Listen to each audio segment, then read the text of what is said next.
Right. तो हम पढ़ रहे हैं काइनेटिक थ्योरी ऑफ गैसेस। तो पिछले टॉपिक में हमने पढ़ लिया था kinetic interpretation of temperature and pressure exerted by gas.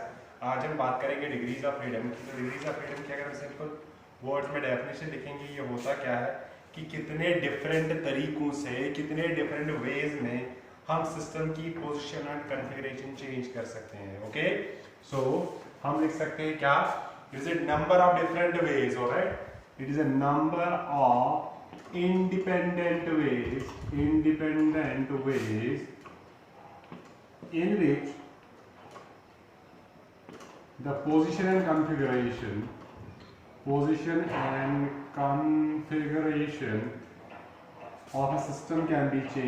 of a system can be changed। कितने अलग अलग तरीकों से हम क्या कर सकते हैं, सिस्टम की पोजीशन एंड कॉन्फ़िगरेशन चेंज कर सकते हैं। तो हम उसको बोलते हैं क्या, degrees of freedom. Alright, let's talk about this. Suppose हमारे पास डिफरेंट टाइप्स ऑफ गैसेस होते हैं। पहले हम बात करेंगे मोनो एटॉमिक गैसेस की। Mono atomic gas, mono mean single atom वाले गैसेस। फॉर एग्जांपल कौन सा, जो हमारे पास रेयर गैसेस होते हैं, helium, neon, argon, krypton. Alright, तो अगर हम हीलियम एटम लेंगे, वो एक सिंगल एटम होता है, इस मॉलिक्यूल में सिंगल एटम होता है। तो सिंगल एटम एक पॉइंट ऑब्जेक्ट ट्रीट किया जाता है as per the kinetic theory of gases. तो ये मॉलिक्यूल जो है ये किस अगर हम क्या करेंगे, अगर हम इसको लाइन में छोड़ेंगे तो ये लाइन में चलेगा, सुबह प्लेन में छोड़ेंगे तो प्लेन में चलेगा, अगर हम इसको स्पेस में छोड़ेंगे तो ये स्पेस में ट्रैवल करेगा। Alright, what are the different possibilities in which it can move. Alright, तो अगर ये स्पेस में है तो ये एक्स एक्सिस के अलॉन्ग भी जा सकता है, वाई एक्सिस के अलॉन्ग भी जा सकता है, जी एक्सिस के अलॉन्ग भी जा सकता है। तो तीन तरीकों से ये अपनी पोजीशन चेंज कर सकता है, अपनी कॉन्फ़िगरेशन चेंज कर सकता है। So we say that monoatomic gas के लिए जो डिग्रीज ऑफ फ्रीडम जो है वो कितने हैं, लेट्स से एफ से करेंगे रूट, वो कितने हैं, 3 है। Alright, simple. या आप ऐसा भी बोल सकते हो, ये कितने नंबर ऑफ वेज है। तो लाइक अब अगर गैस मॉलिक्यूल जो है एनर्जी एब्जॉर्ब कर रहा है, वो एनर्जी इसको तीन चीजों के लिए यूटिलाइज होगी, not basically for one motion के लिए, but that motion will be split along X, Y and Z axis. So आप इसको ऐसे अल्टरनेटली ऐसे भी डिफाइन कर सकते हो कि होता है कितने नंबर ऑफ वेज है, ठीक है कि नहीं, जिनमें क्या कर सकता है, पार्टिकल्स एब्जॉर्ब कर सकते हैं एनर्जी। और यू कैन से ये होता है number of different ways, independent ways in which या by which particle can absorb, by which particle can absorb energy। alright, तो एनर्जी रिक्वायर्ड होगी इसको, लेट्स से 1 जूल। तो 1 जूल को अभी ये 3 डायमेंशन में मूव कर रहा है, हर किसी डायरेक्शन में। और सपोज कि ये इक्वली हर किसी डायरेक्शन में, मतलब इक्वल मोशंस कर रहा है, इक्वल प्रेशर्स एक्सर्ट कर रहा है, तो इसको हर किसी डायरेक्शन के लिए सेम कंटेंट ऑफ एनर्जी चाहिए। तो आप बोल सकते हो इसकी डिग्रीज ऑफ फ्रीडम कितनी है, 3 है। ऑलराइट, अब अगर हम डायटोमिक गैस की बात करेंगे, डायटोमिक गैस में क्या होगा, डायटोमिक गैस में मान लो हमारे पास हाइड्रोजन है, okay, hydrogen gas, oxygen gas, nitrogen gas and also बहुत सारे एग्जांपल्स है हमारे पास। तो ये जो है गैस मॉलिक्यूल इकट्ठे चलेगा, क्या चलेगा, इकट्ठे चल सकता है, ये भी अलोंग एक्स एक्सिस, इकट्ठे दोनों इकट्ठे चलेंगे along Y axis, along Z axis. तो 3 डिग्री ऑफ फ्रीडम ये हो गए। इसके अलावा क्या करेंगे, ये जो है अगर आप इसको किसी भी पोजीशन पे रखोगे, at any point it can be either this और किसी भी डायरेक्शन में होगा ये। ऑलराइट, तो मगर at any point it can be aligned along any given axis. तो अगर हम देखेंगे इसके पास रोटेशन जो है वो 2 तरीके की रोटेशंस पॉसिबल हो सकती है। इट कैन बी रोटेटिंग, सी अगर ये ऐसा है तो ये एक्स वाई एक्सिस के अलॉन्ग ऐसे रोटेट कर रहा होगा और जी एक्सिस के अलॉन्ग ऐसे रोटेट कर रहा होगा। इस केस में ये एक्स एक्सिस के अलॉन्ग ऐसे रोटेट करेगा, एक्स एक्सिस के अलॉन्ग ये 2 पार्टिकल जो है रोटेट कर नहीं सकते, ये इसी एक्सिस के अलॉन्ग है। राइट, तो जब ये ऐसे रोटेट करेगा it's moving along Y axis, अगर ये ऐसे रोटेट कर रहा है it's moving along Z axis. अब ये वाई एक्सिस पे ही है तो डिस्टेंस इसकी 0 है, तो इसका जो है मोमेंट ऑफ इनर्शिया वो भी 0 आ जाएगा।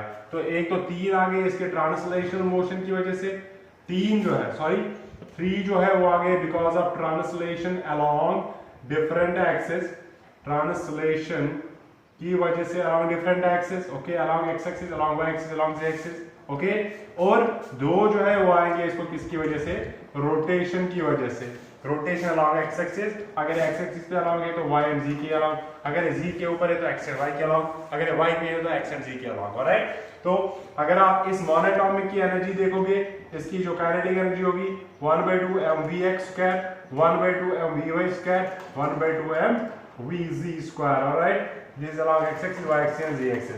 अगर आप इसकी एनर्जी देखोगे, इस total energy will be 1/2 mx², sorry this mx, 1/2 my, sorry this is mxv, sorry ऐसे देखो mvx², this is mvy², this is 1/2 mvz² plus फिर क्या होगा, x एक्सिस के ऊपर मान लो एक एक्सिस के अराउंड ये लाई कर रहा है, तो y एक्सिस के अराउंड इसका मोमेंट ऑफ इनर्शिया कितना है, तो उसकी रोटेशन एनर्जी इतनी होगी, प्लस 1/2 z एक्सिस के अराउंड इसका मोमेंट ऑफ इनर्शिया और इसकी रोटेशन कितनी होगी।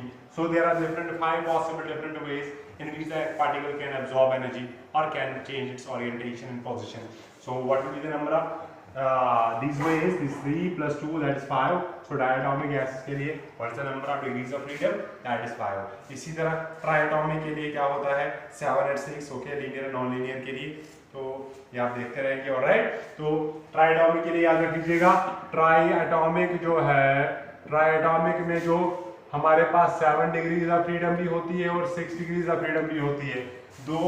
एक 7 जो है वो किस में होती है, लीनियर मॉलिक्यूल में, और 6 होती है बेंट मॉलिक्यूल में। ये होता है लीनियर अगर होगा, लीनियर लाइक कार्बन डाइऑक्साइड जो है लीनियर स्ट्रक्चर है उसका, और ये जो है ये होता है बेंट शेप जो होगा लाइक कौन सा, वाटर, ट्राइएटॉमिक है। ऑलराइट, इसके डिग्रीज ऑफ फ्रीडम जो है वो क्या होंगे, वो होंगे 6। ओके, तो ये होते हैं हमारे पास डिग्रीज ऑफ फ्रीडम, और इसी डिग्रीज ऑफ फ्रीडम पे बेस्ड है हमारे पास कौन सा, जिसको हम कहते हैं law of equipartition of energy. So degrees of freedom basically क्या होता है, it is simply the number of ways in which orientation can be changed, और simply the number of ways in which this energy can be absorbed by the particle. Alright, तो that is degrees of freedom. इसके बाद हम बात करेंगे किसकी, जो है हमारे पास ये law of equipartition of energy. Alright, law of equipartition of energy का स्टेटमेंट बहुत इंपॉर्टेंट है। Okay, law of equipartition of energy, इसका स्टेटमेंट क्या है, law of equi means equal, partition means division of energy. ये सिंपली कहता है कि किसी भी गैस मॉलिक्यूल, किसी भी सिस्टम में अगर आप देखोगे जो थर्मल इक्विलिब्रियम में है, इसकी जो इंटरनल एनर्जी होती है ये इक्वली डिस्ट्रीब्यूट होती है हर मॉलिक्यूल में and equally in all degrees of freedom. Alright, okay, तो ये क्या कहता है, इसका स्टेटमेंट क्या है, when a system is in equilibrium, okay, तो तब क्या होता है, the total internal energy, the internal energy of the system is equally distributed between the different molecules, different gas molecules, okay, एक तो ये गैस मॉलिक्यूल्स में इक्वली डिस्ट्रीब्यूट होती है, and also among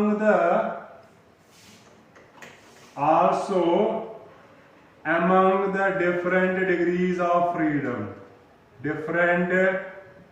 degrees of freedom, okay, and energy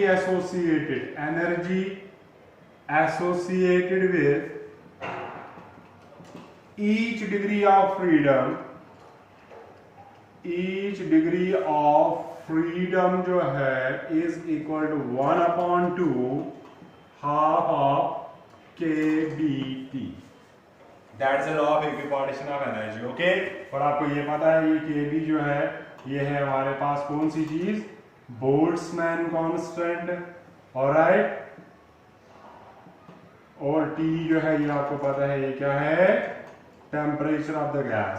पहले condition क्या है कि ये गैस जो है सिस्टम जो है it should be in thermal equilibrium. कौन सा इक्विलिब्रियम, यहाँ पे मेंशन कर लो इसको, थर्मल इक्विलिब्रियम। ऑलराइट, तो तब क्या होगा, जितनी भी इसकी इंटरनल एनर्जी है वो सारी इंटरनल एनर्जी हर मॉलिक्यूल, 100 मॉलिक्यूल है सपोज कर लो, इसके पास 1000 जूल की इंटरनल एनर्जी है। ऑलराइट, और नंबर ऑफ मॉलिक्यूल जो है इसमें 100 है, तो हर किसी मॉलिक्यूल को इक्वली एनर्जी मिलेगी। कितनी वो मिलेगी इसको, कितनी, मान लो इसको सिंपल कैलकुलेशन करने के लिए हम लेंगे कितने हैं 9000, तो हर मॉलिक्यूल को इक्वल मिलेगा। इसको डिवाइड करोगे इससे तो हर मॉलिक्यूल को मिलेंगे 90 जूल्स। क्या मिलेंगे, हर मॉलिक्यूल के पास 90 जूल्स ऑफ एनर्जी होगी, मगर ये थर्मल इक्विलिब्रियम में होना चाहिए। उसके बाद ये 90 जूल, मान लो ये मोनोएटॉमिक गैस है, मोनोएटॉमिक गैस में 3 डिग्रीज ऑफ फ्रीडम होती है, एफ से डिग्रीज ऑफ फ्रीडम नोट करेंगे, तो हर किसी डिग्री ऑफ फ्रीडम के पास इक्वल एनर्जी होगी। लेट्स से ये कितनी है 90, टोटल डिवाइड कर लो इसको 30,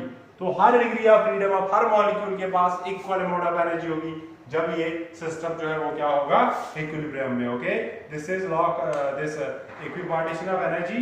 ओके, और इसी इक्विपार्टीशन ऑफ एनर्जी से हम क्या करते हैं, जो इंपॉर्टेंट है वो क्या है, वो हम फाइंड करते हैं this specific heat capacities of gases, different gases के लिए, मोनोएटॉमिक, डायटॉमिक के लिए हम फाइंड करते हैं स्पेसिफिक हीट जो हमने पढ़े, कांस्टेंट वॉल्यूम, कांस्टेंट प्रेशर, और गामा जो है स्पेसिफिक हीट्स का रेशियो, वो हम फाइंड करते हैं किसमें, और डिफरेंट गैसेस। ऑलराइट, तो हम law of equipartition of energy का यूटिलाइज अंडरस्टैंड कर रहे हैं, थर्मल इक्विलिब्रियम में आएगा सिस्टम। उसके बाद इसकी टोटल एनर्जी जो है हर मॉलिक्यूल में इक्वली डिस्ट्रीब्यूटेड होती है, और उस मॉलिक्यूल के डिफरेंट डिग्रीज ऑफ फ्रीडम में भी इक्वली डिस्ट्रीब्यूट होती है। ऑलराइट, तो इस तरह से ये डिस्ट्रीब्यूट हो जाती है हर डिग्री ऑफ फ्रीडम में। ऐसा नहीं है कि कोई डिग्री ऑफ फ्रीडम में ज्यादा होगा, कोई कम होगा। अगर ये मान लो ये डायटॉमिक गैस होता तो इसको 5 हिस्से हो जाते, क्या हो जाते, 5 हिस्से हो जाते, तो ये 14 जूल जो है इनको हर किसी को मिल जाते हैं। ऑलराइट, तो क्या कहते हैं इसको, 18 जूल, सॉरी 18 जूल इसको हर किसी को मिल जाते, तो हर डिग्री ऑफ फ्रीडम में इक्वल एनर्जी, चाहे वो ट्रांसलेशनल, रोटेशनल, किसी भी कोई भी डिग्री ऑफ फ्रीडम क्यों ना हो। ओके, अब इसी और ये एनर्जी का वैल्यू कितना होता है 1/2 kBT। एक डिग्री ऑफ फ्रीडम के साथ एनर्जी जो एसोसिएट होती है दैट इज 1/2 kBT। हम लिख के रखेंगे यहाँ पे 1/2 Boltzmann constant into temperature, that is the energy not associated with one molecule but associated with 1 degree of freedom of one molecule. Alright, so now let's talk about the specific heats, the important thing, specific heats, heat capacities of different gases, capacities या simply लिखेंगे capacity of monoatomic gas की बात करेंगे पहले।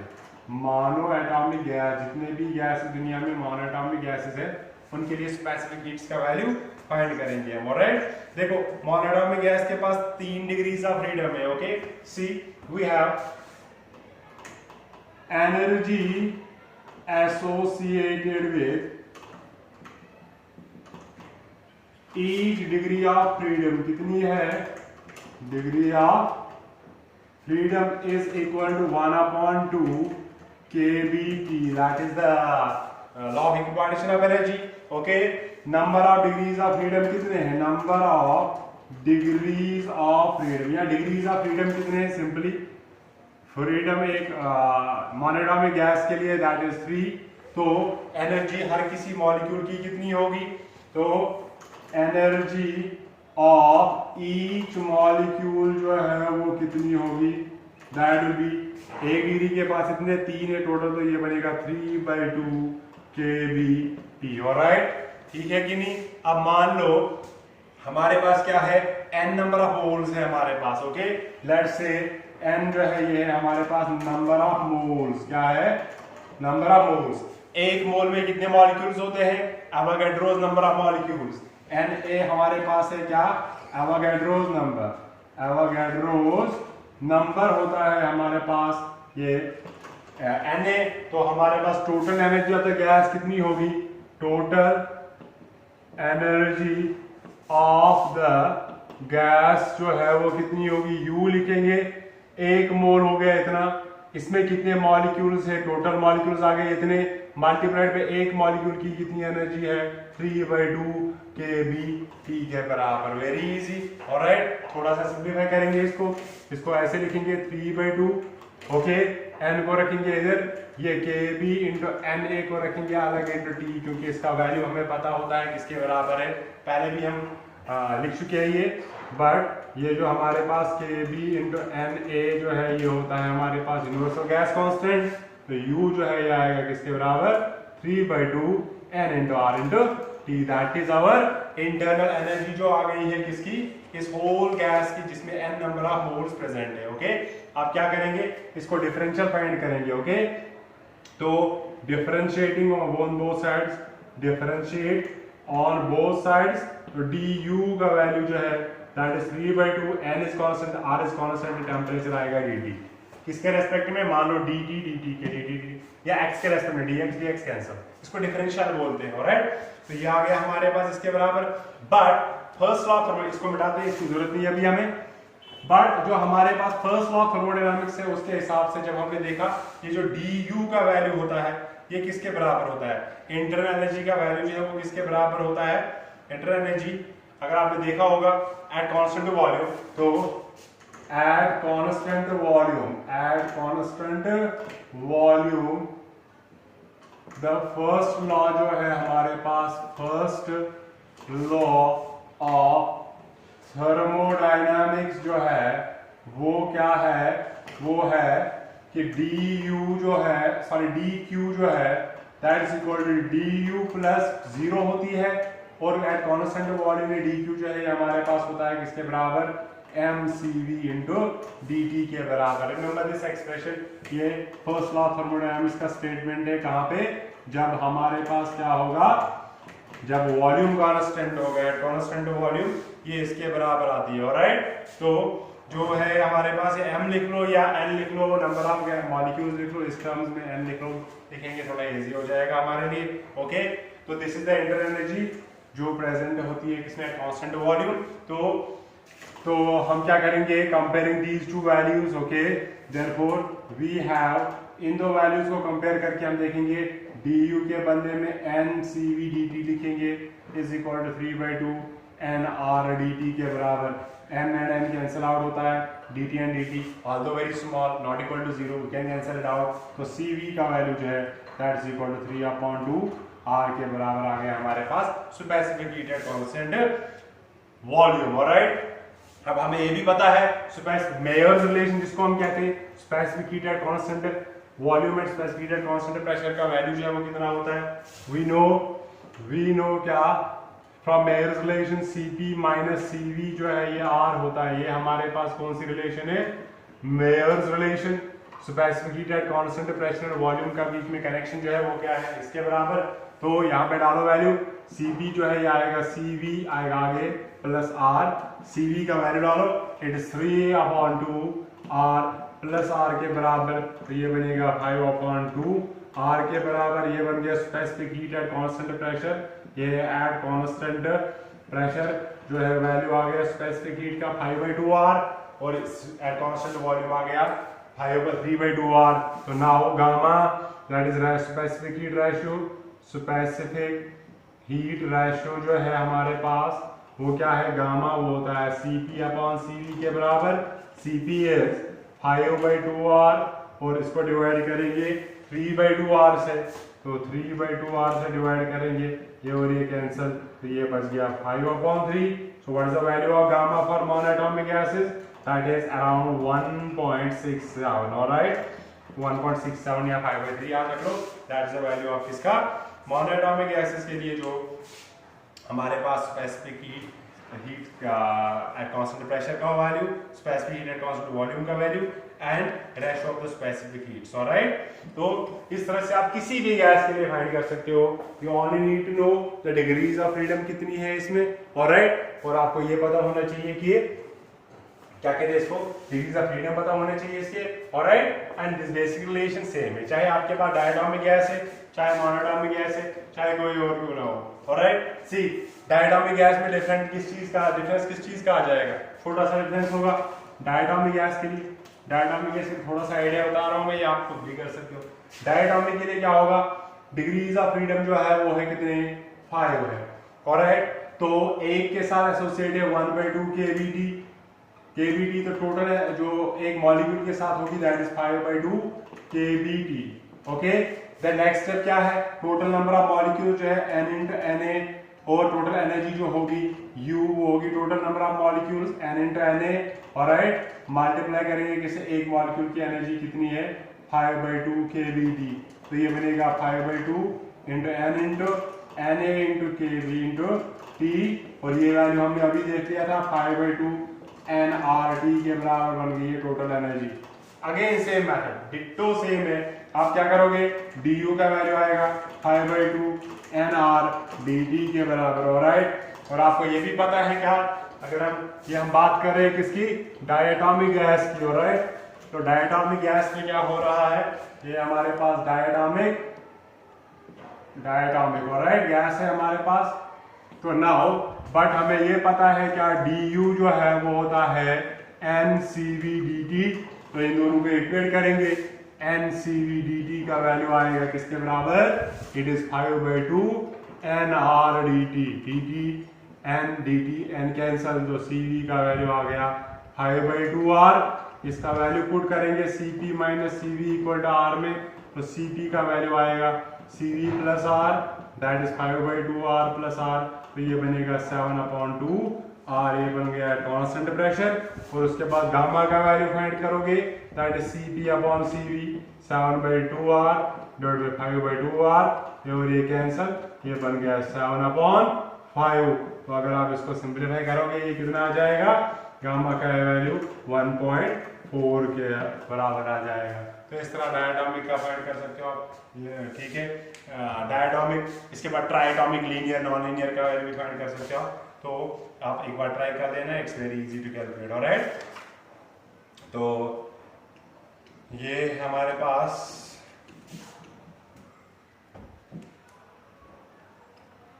इसको हम क्या कहते हैं, that is the degrees of freedom and different energies of the different molecules, okay. इसके साथ एक छोटी मोटी डेफिनेशन है, छोटी मोटी डेफिनेशन किस चीज की है, दैट इज फ्री पाथ क्या होता है, ये मैंने बोला था आपको, और इसके साथ मीन फ्री पाथ क्या होता है।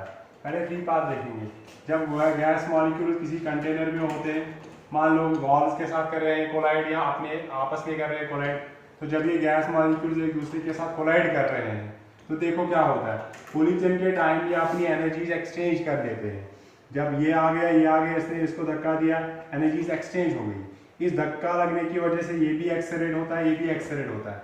अब ये तेज चलेगा, बीच में स्पेस है, जब तक इसको अगला गैस मॉलिक्यूल नहीं मिलेगा तब तक ये विदाउट कोलिजन स्ट्रेट चलता है। दूसरा गैस मॉलिक्यूल मिला, जितनी इसने इस कोलिजन से जितनी इसने एनर्जी गेन करी थी वो सारी आगे आके ट्रांसफर करता है, यहाँ से फिर से इसकी एनर्जी गेन करता है और आगे चलता रहता है।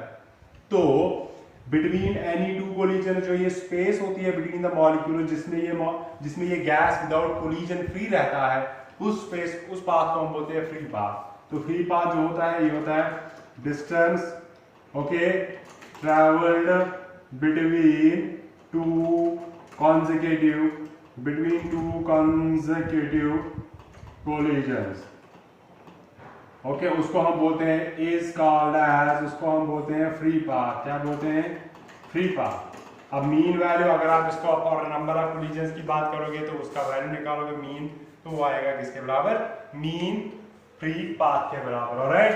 तो मीन फ्री पाथ अगर आप लिखोगे डेफिनेशन, ओके, मीन का वैल्यू सिंपली क्या आएगा, ये आएगा मीन फ्री पाथ जो है उसका वैल्यू सिंपली किसके बराबर आएगा, distance travelled between collisions, distance travelled between collisions के बीच में, और डिवाइडेड बाय क्या, total number of collisions, total number of collisions, जितने टाइम के लिए आप इसको ऑब्जर्व कर रहे हो, तो तब हम इसको बोलते हैं क्या, मीन फ्री पाथ। और इसकी एक फॉर्मूला भी है जो आपके सिलेबस में नहीं है, बट अगर कोई न्यूमेरिकल पर्पस के लिए या किसी ऐसे कोई देखेगा कभी, तो एक फॉर्मूला है इसके लिए, वो ये है कि that it's kBT/√2 pi p into D square, okay.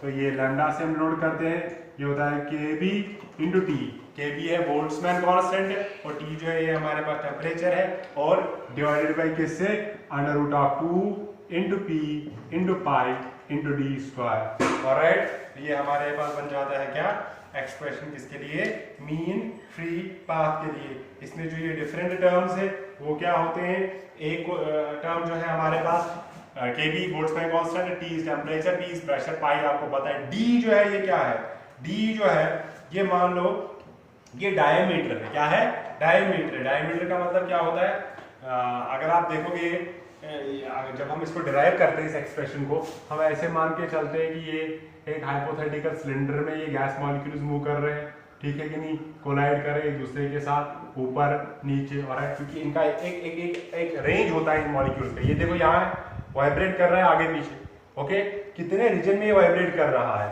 ये यहाँ पे मॉलिक्यूल है, इधर जा रहा है, इधर जा रहा है, इधर जा रहा है, इधर जा रहा है, ऑलराइट, ऊपर जा रहा है, नीचे जा रहा है, 3 डायमेंशन में आगे जा रहा है, पीछे जा रहा है, 3 डायमेंशन में। और 3 डायमेंशन में जितने इसका रीजन ऑफ वाइब्रेशन है, उस रीजन उसका डायमीटर लेके हम ट्रेस कर दे सिलेंडर जिसमें आगे पीछे ऊपर नीचे जा सकता है, उसका डायमीटर जो है वो क्या है, डी, ऑलराइट। तो सॉरी रेडियस है उसका, तो इसको हम डी से डिनोट करते हैं, ओके। तो ऐसे ही थोड़ा सा अगर किसी को इंटरेस्ट है तो अगर आपके पास कोई अच्छी सी बुक है तो उसको उस पर आपको डेरिवेशन मिल जाएगी, बट ये आपके सिलेबस में नहीं है, बस आपको डेफिनेशन पता होनी चाहिए फीपा क्या होती है, ऑलराइट। तो that's all about the kinetic theory of gases, okay. और नेक्स्ट लेक्चर में हम स्टार्ट करेंगे थर्मोडायनामिक्स के वो जो लॉज वगैरह जो है हमारे पास, और कुछ प्रोसेसेस जो बची है, ओके। तो दैट्स ऑल फॉर टुडे।